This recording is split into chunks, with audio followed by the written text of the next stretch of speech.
Next, then we have another talented person who has performed at every arts cabaret that we've done, and it is Dympna Molloy, and she is going to read some of her poems. Hello, everybody, and I hope everybody is well. Anybody that has heard me read the poems, I just make stories. I don't really know if it's poetry, but sometimes it rhymes and sometimes it doesn't. But I write about what I know, my past, particularly my youth and my childhood. So I have memories of different people, and they associate different things in my mind. So I was born in Roscommon, and I lived all my life in and around Roscommon. So my neighbours as a child were great people, and I write about them. So this is one poem that I wrote. It's called Mrs. Mccormick's Rhubarb. She was our next door neighbour. She walks to her outdoor privy by the shade of the elder tree. Its gnarled growth supports the lean-to lean off its axis. Its asymmetric walls askew, from which hangs the greaseproof toilet paper to cut the arse off you. The squeak of rusted rod and crank of chain, its precise motion, expertly done, ball cock loosed to flush away. The door always closed, enough light to peep through the elder's stubborn trunk as it pushes the privy aside in its adamant stance. The same elder whose fruited purple berries dyed our fingers, cheeks and forehead, marking our efforts to make ink. Decorated mud pies, its watered jam in jars whose lids plated our pies. Every time we crossed our boundary wall to retrieve our ball, camouflaged by the elder, scuffing shoes and pushing ourselves upwards, our foothold, the shelf which supported the statue of the Virgin Mary, wobbling. Arms rod straight to hoist ourselves to our knees, gymnastic 4-inch concrete beam scanning her battleground. One leap to the ground, our mind's trajectory to where the ball lands, aiming our step to target their rhubarb patch. Her back door opens. She always seems to know. Fight or flight! Sorry, Mrs. McCormick!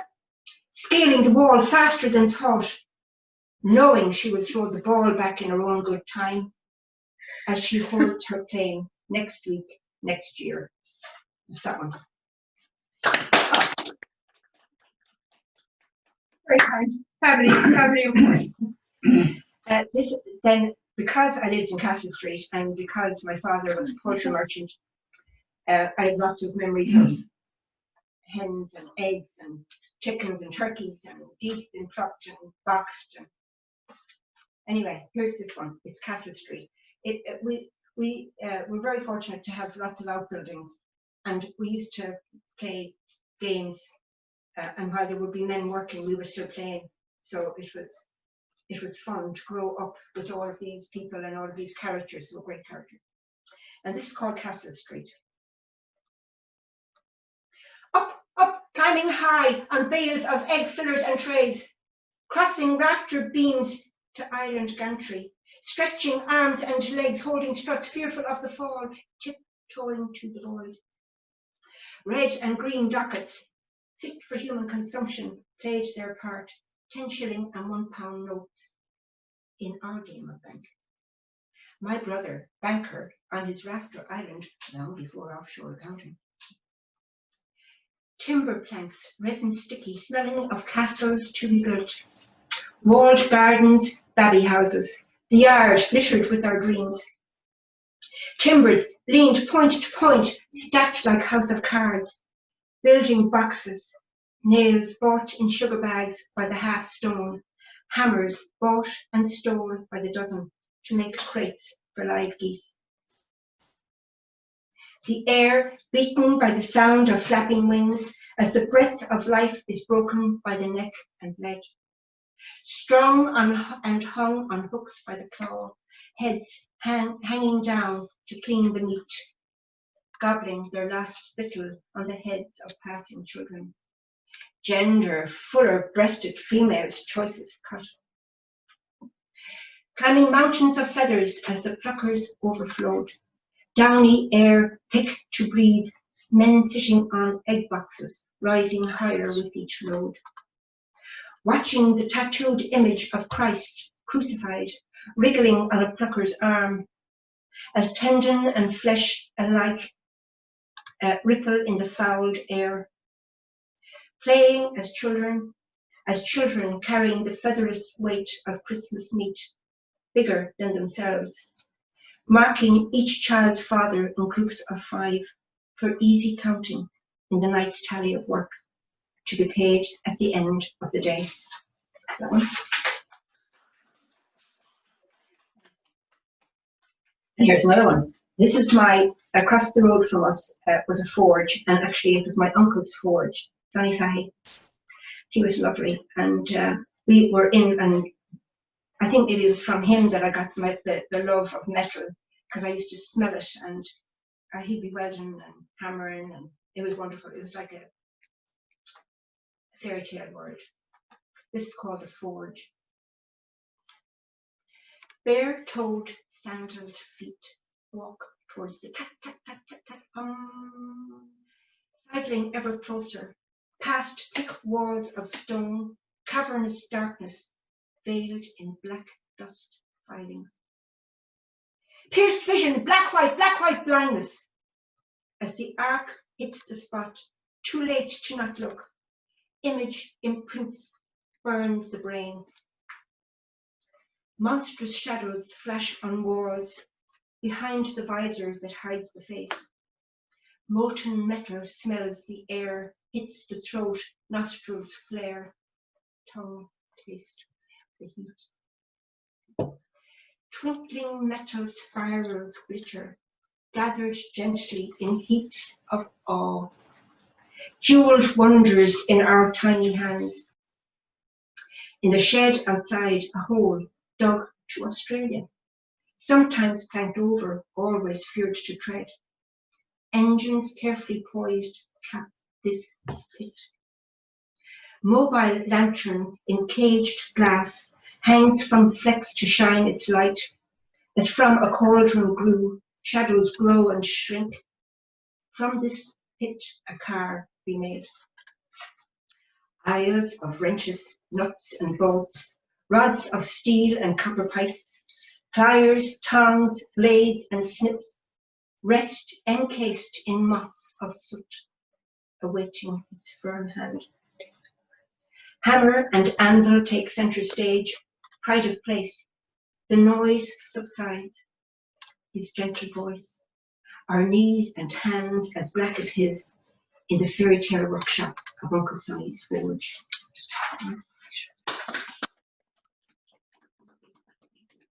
How we fix the time there? All right. Okay.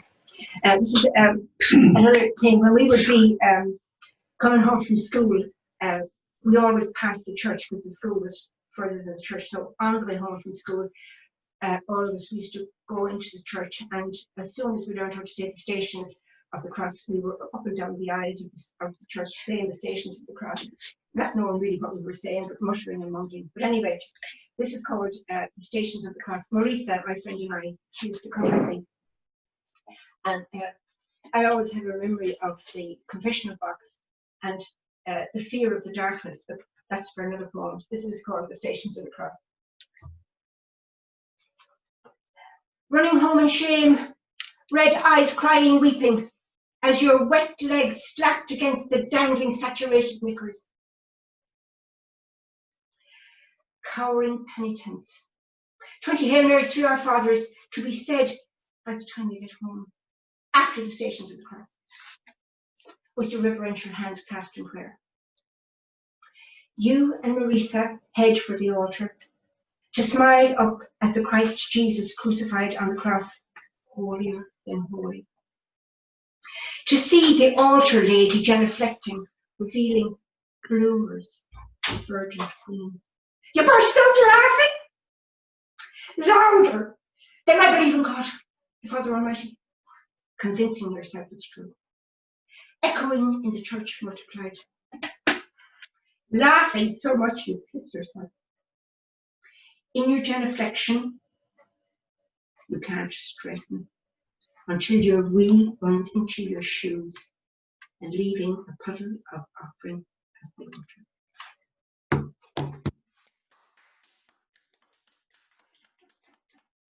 I like that. This, you know, the way when you were kids, you were always climbing, you know, I don't know, playing hopscotch and joking about.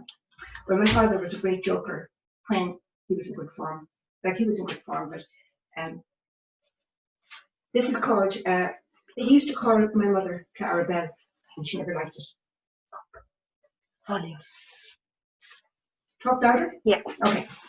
Well, I can't hear. It's called Cabaret. Cabaret, he'd call my man with a twinkle in his eye. His rounds uptown must have gone well. He'd laugh and then he'd smile. He'd touch her back, and we'd all giggle, waiting for her to shout. She'd turn on him and say, "Stop that!" and turn around about. His shoes were off, his feet were up, leant upon the mantelpiece, his chair placed at the fireplace to warm his cold, sore feet. The shoes he wore were cut, so his bunions could peep through. No shoes were brought in our house until this thing he'd do. The Independent, Press and Times, Express and Financial think. He'd read and read and drop each page, assessing the missing link. Around the chair, the news he'd spread upon the kitchen floor. He'd turn to her and say, "Throw down that coat and cover that drafty door." She'd call him to the table to sit and eat his tea. "Thank you, ma'am," and sit and eat. "Please turn on that TV." He'd watch the news he already knew and ask for quiet, please. The plates were cleared, the cloth shook off, the table cleaned of crumbs. When copies were spread, school bag, books and sums. He'd then get up and leave the room. This job was for the mums.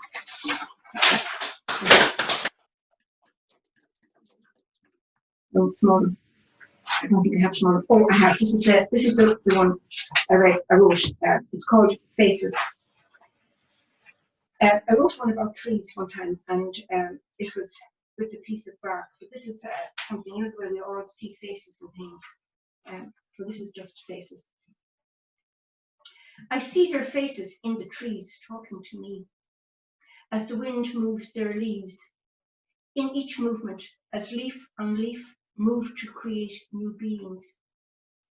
Darkness, shadow, light and shade. Hollow eyes search for recognition, ever changing. As wind moves and blows away, any known resemblance, too swift to verify. Yes, I know that face. That's it. Have a great night. Thank you. Thank you very much, Vicky.